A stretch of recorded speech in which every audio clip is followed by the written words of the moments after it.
Welcome to a very special EV Obsession. I'm your host, Joe Boris, here with Zachary Shahan. We are just days away as I record this from the CES 2024 show. By the time you're watching this, I should be blissfully stupor walking and stumbling through Las Vegas convention centers, checking out all the new hot technology from the automotive world. And we've got some predictions about what we're going to see in 2024. Obviously, we can't talk about some of this stuff because of embargoes, but just stuff that I think we're going to see. And let's start with the obvious one. I think we're going to see, as you said, an AI pissing contest. There's going to be Chat GPT in everything.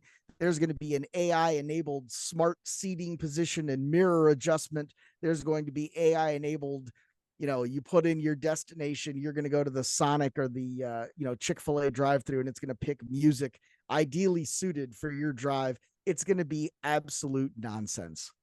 We've got the best AI to put your sitting position in the right spot. So the So Genesis much has AI. that, and Yeah, it's I know. amazing.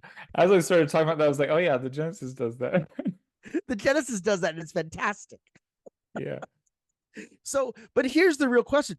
Do we think that AI is going to genuinely enhance the driving experience? Because even the latest versions of full self-driving seem to just be running red lights and running over children, right? So like maybe not in that sense, but what are some other ways that AI might be able to enhance our driving experience? Yeah, I mean, I just think it's going to be a big marketing buzzword, Yeah, oh and yeah, it's going to like be AI I enabled don't exhaust manifolds. It's going to be I'm sure stupid. I was over it a year ago, I think. I don't know all the hype, there was actually like 5 years ago or something. I was at a conference and the guy was saying like, this is the same stuff everybody's been doing. We're just calling it AI now instead of the word we were using before for this, like which is like, Right. Instead of machine learning or autonomous, now it's AI. Yeah. or But even AI just is the like, one that like that's like the buzzword, right? So like that's the yeah. one And I everybody. mean, maybe there's going to be some cool AI Yeah. revelations at CES. I'm not expecting to get my socks blown off. I don't know. There'll be something interesting. I would like to see how it works in regards to the Sony. I'm sorry, the Afila, which if they had just called it Sony, I'd buy one, but It's so Afila ain't gonna dumb. The happen. Sony brand, like, why would you not use the extremely popular, well-known, well-respected brand name? I don't know. That's so stupid. So I think you'll see that. I think you're going to see a lot of autonomous agriculture stuff, a lot of autonomous boating stuff. I think, especially in the boating, this makes sense. You're going to see, I think, a commercially ready for sale self docking boat. Mhm. We saw a concept of that 2 years ago at CES. That was from Brunswick Marine. I think we're going to see a production model that you can buy today that will dock itself. I think that's going to be huge. Autonomous agriculture stuff. I think you're going to see some variability there where they're not just going to repeat your plow path.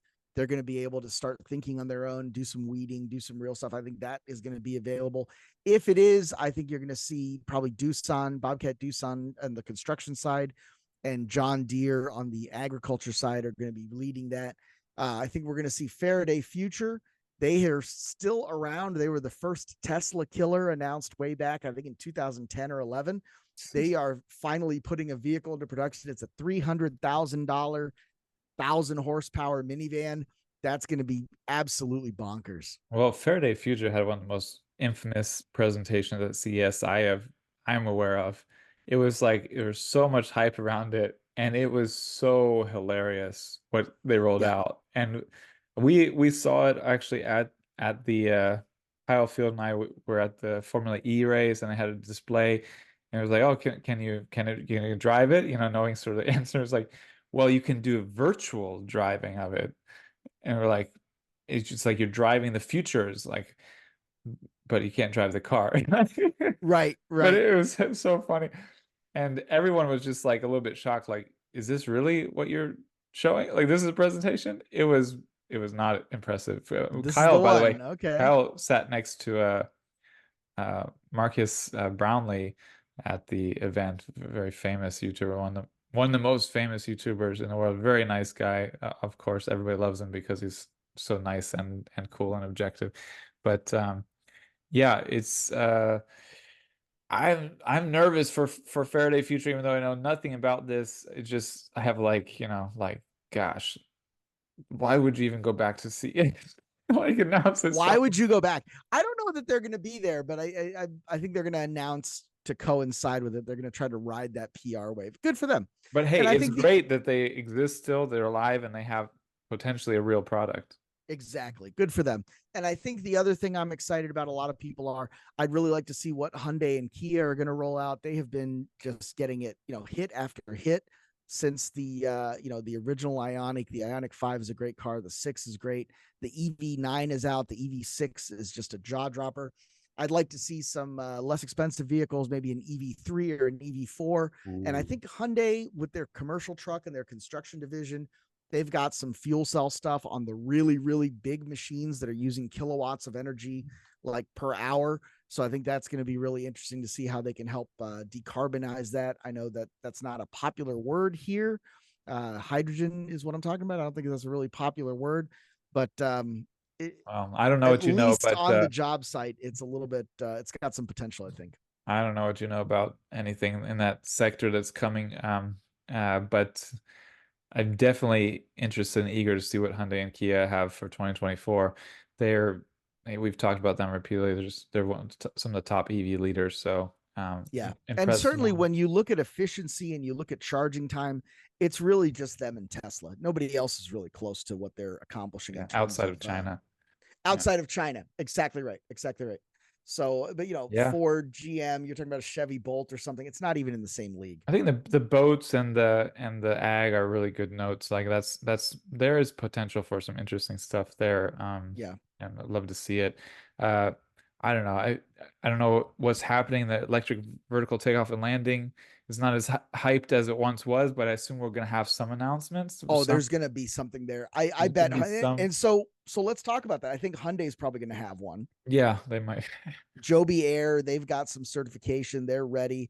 The thing is, CES is about new groundbreaking technology. And I think we've seen a lot of that. And now we're getting to the point where, okay, it's time to actually put some of these things into production.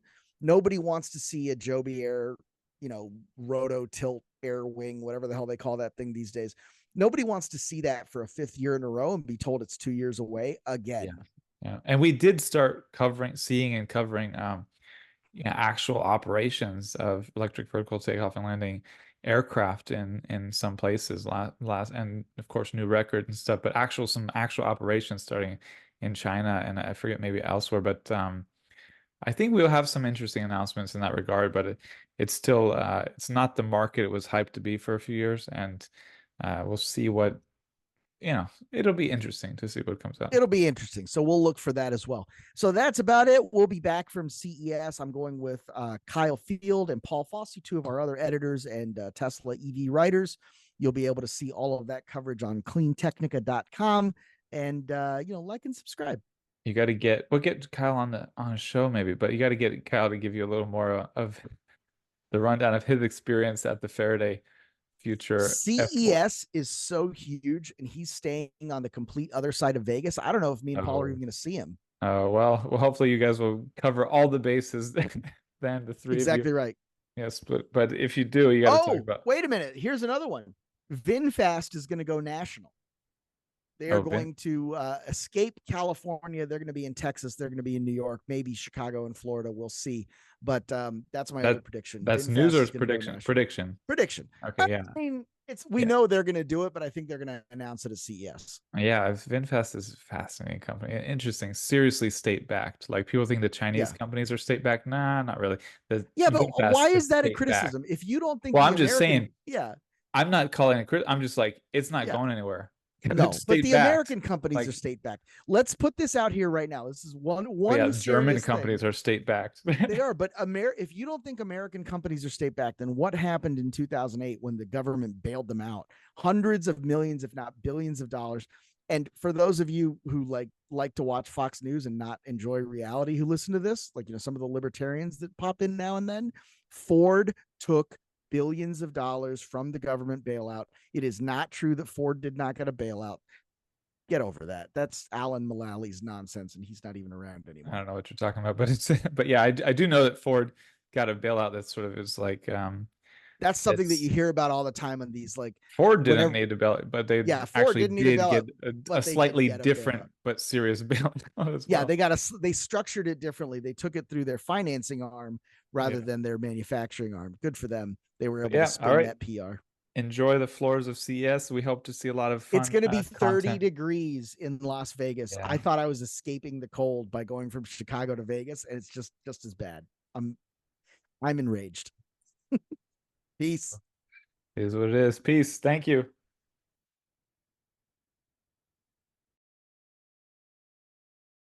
Hi, my name is Scott Cooney. I started CleanTechnica to promote clean energy and other sustainable alternatives, and for 13 years we've been moving markets. If we had a nickel for every time someone told us they bought their first EV, solar, e-bike, or fill in the blank clean energy solution, we'd be a cable TV channel by now. But we don't get those nickels. So unfortunately, we could use your help to reach a few more people. If just 1% of our audience chipped in a few bucks a month, we could hire dozens of great journalists and promote all sorts of climate solutions. It's easy. Just go to cleantechnica.com/support and sign up with a credit card in seconds. Cancel anytime. But we'll be sending out some cool perks too, so I think you'll want to stick around. With your support, we'll keep leading the charge. Thank you so much.